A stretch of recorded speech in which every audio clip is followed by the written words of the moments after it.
Ginny and I have been together 22 years. We've shared a busy life, raising a son, juggling careers and family life, and in 2008 we were legally married. And it was one of the most joyful days of our life. Our love and commitment was celebrated by friends and family around the country. But our marriage didn't provide us the same securities that other marriages provide families.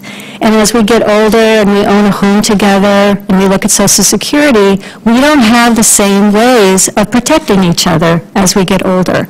And then we sit and try to figure out our taxes, and we're married in California, but we're single with the federal government.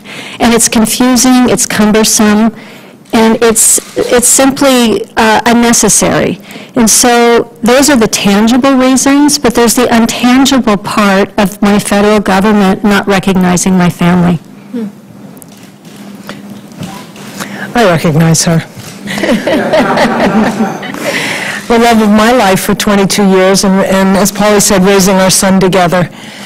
And I remember when he said, when you grow up as a little kid, what you want is the right lunch and the right family. Those are the two things that a young kid wants, and that was something that he had to confront growing up, that his family wasn't quite the same, wasn't quite right. Like all straight couples, gay and lesbian couples view marriage as a public expression of the private commitment that we make to the one that we love. It's a lifelong commitment of love and respect and fidelity and responsibility. But it's more than that. Marriage is also a very important tool and institution to protect our families. And as Senator Gillibrand mentioned, Rob and I have 5 wonderful children, all adopted at birth. I still can't believe it, but our oldest kid somehow is 25 years old now, and we've got a 21-year-old, 17-year-old, and identical twin girls that are 16. Rob and I have been together for more than 3 decades. We were legally married in Connecticut in 2009 on our 29th anniversary. There are tens of thousands of legally married same-sex couples in the United States, and more than 18,000 in my state of California alone. These couples live their lives like all married people.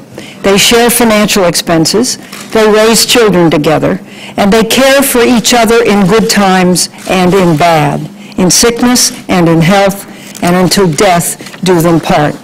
But here's the rub.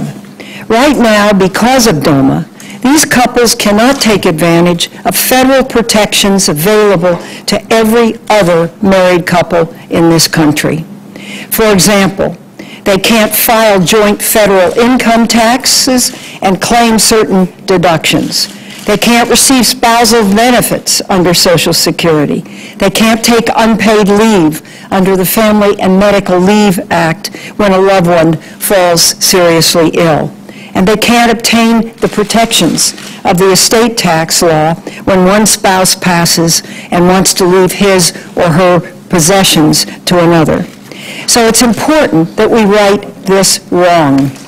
It's about fairness. It's about allowing loving, committed couples to be together and to be able to have a marriage. The right to get married and start a family is a basic human right. A right that must be shared by all Americans. Every loving, committed couple in America deserves this right, and no politician should stand in their way. Marriage is the foundation for strong families. It gives couples the base they need to build a long-lasting life together, start a family, raise children, and put their children on a successful path for their future. We're not, through the repeal of DOMA, building a new wall. We are proposing to tear one down. What we're saying is that those who are married in states that allow it should be seen as married by the federal government, and that sexual orientation simply should not be a factor in a person's access to equality and opportunity in this country, and that discrimination should not be the policy of our federal government. This is not the first time a repeal of DOMA has been introduced, but I hope it will be the last. This issue is of such profound importance that all of us, I think, are searching for the right words to articulate how historic and and significant this movement is, and it is a movement. Repealing DOMA will put the United States on the right side of history.